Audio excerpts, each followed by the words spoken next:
కూడా అధైర్యపడే ప్రశ్నే లేదు. అందరము కలిసికట్టుగా పార్టీ వీటిని ఎదుర్కొంటుంది. సో కేటీఆర్ గారు కూడా ఆయన సంపూర్ణమైన విశ్వాసంతో ఉన్నారు. మేమందరం కూడా సంపూర్ణమైన విశ్వాసంతో ఉన్నాం. ఈ కేసు కేవలం ఒక కుట్రపూరితమైన కేసు. ఇక్కడ ఎలాంటి తప్పు జరగలేదు గనక ఆయన కడిగిన ముత్యంలాగా రేపు బయటకు వస్తారు. మాకు ఆ ధైర్యం ఉంది గనక, తప్పు చేయలేదు గనక విచారణకు వెళ్తాం. మేము న్యాయస్థానాలకు సహకరిస్తాం, అధికారులకు కూడా సహకరిస్తాం. మాకు అధికారుల మీద గాని న్యాయస్థానం మీద గాని మాకు విశ్వాసం ఉంది. కేవలం రేవంత్ రెడ్డి మీద మాకు విశ్వాసం లేదు.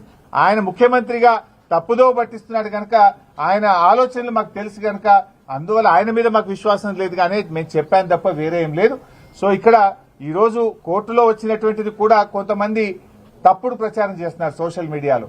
ఏదో శిక్ష పడ్డదనో, అసలు కేసే ఓడిపోయిందనో, ఏదో తప్పు జరిగిందనే విధంగా కొంతమంది సోషల్ మీడియాలో కొంతమంది కాంగ్రెస్ పార్టీ నాయకులు పిచ్చి కూతలు కూస్తా ఉన్నారు. ఇక్కడ చెప్పదలుచుకుంది ఏంటంటే అసలు విచారణే ప్రారంభం కాలేదు. ఇది తప్పుడు కేసు, దీన్ని క్వాష్ చేయాలని మేము వెళ్లాం. ఇక న్యాయస్థానం విచారణ జరగాలి అని అన్నదే తప్ప ఇక్కడ తప్పు జరిగిందనో, అవినీతి జరిగిందనో, శిక్ష వేసిందో అనే ప్రశ్నే లేదు ఇక్కడ. కానీ కొంతమంది ఏంటంటే ఏదో తప్పుడుగా సోషల్ మీడియాలో ప్రచారం చేస్తూ ఒక గోబల్స్ ను, ఒక తప్పుడు వార్తల్ని ప్రచారం చేసే ప్రయత్నం చేస్తున్నారు. అటువంటి వాళ్ళు అది మానుకుంటే మంచిదని కూడా మేము వారికి హితవు పలుకుతా ఉన్నాం. సో ఈ రోజు తప్పకుండా మేము సంపూర్ణమైన విశ్వాసంతో ఉన్నాం. ఇది ఒక తుఫైల్ కేసు.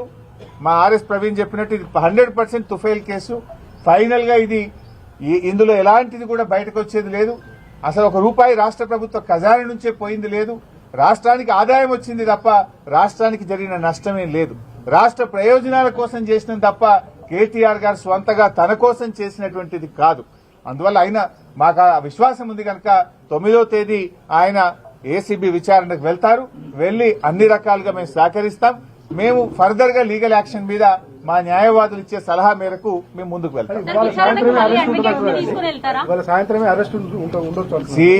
ఏముంటది అంటే దానికేం భయపడతాం. ఇవాళ చేస్తాడా, రేపు చేస్తాడా, ఈ అక్రమ అరెస్టులకు మేము భయపెట్టోళ్ళం కాదు. ఇదేం మాకు కొత్త కాదు కదా.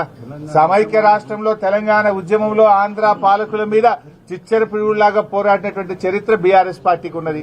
గతంలోనే మేము అరెస్ట్ అయినాం. తెలంగాణ కోసం పోరాటంలో కేటీఆర్ గారు అరెస్ట్ అయ్యి వరంగల్ జైల్లో పడ్డారు. మా నాయకులందరూ కూడా అరెస్ట్ అయ్యి జైళ్లలో పడ్డారు. ఏం జరిగింది? తెలంగాణ రాష్ట్రం వచ్చింది. ఈ రాష్ట్రానికి మేలు జరిగింది. ఇవాళ రేవంత్ రెడ్డి గారు మీరు అన్నట్టు ఇవాళ అరెస్ట్ చేస్తాడా, రేపు అరెస్ట్ ఆయన ఇష్టం, చేస్తే చేయని, ఇది అక్రమ అరెస్టు. మాకు న్యాయస్థానాల మీద నమ్మకం ఉంది. దానికి మేము భయపడం. తప్పకుండా లీగల్ గా ముందుకు పోతాం. 9వ తేదీ వాళ్ళు నోటీస్ ఇచ్చారు. డెఫినెట్ గా 9th నాడు కేటీఆర్ గారు మేము హాజరవుతాం. మొన్న కూడా హాజరయ్యారు కదా. 45 నిమిషాలు రోడ్డు మీద నిలబెట్టినా కూడా ఓపిక్ గా నిలబడి నేను విచారణకు వెళ్తాను అని అంటే కూడా వాళ్ళు విచారణకు లోపలికి తీసుకోకుండా రోడ్డు మీదనే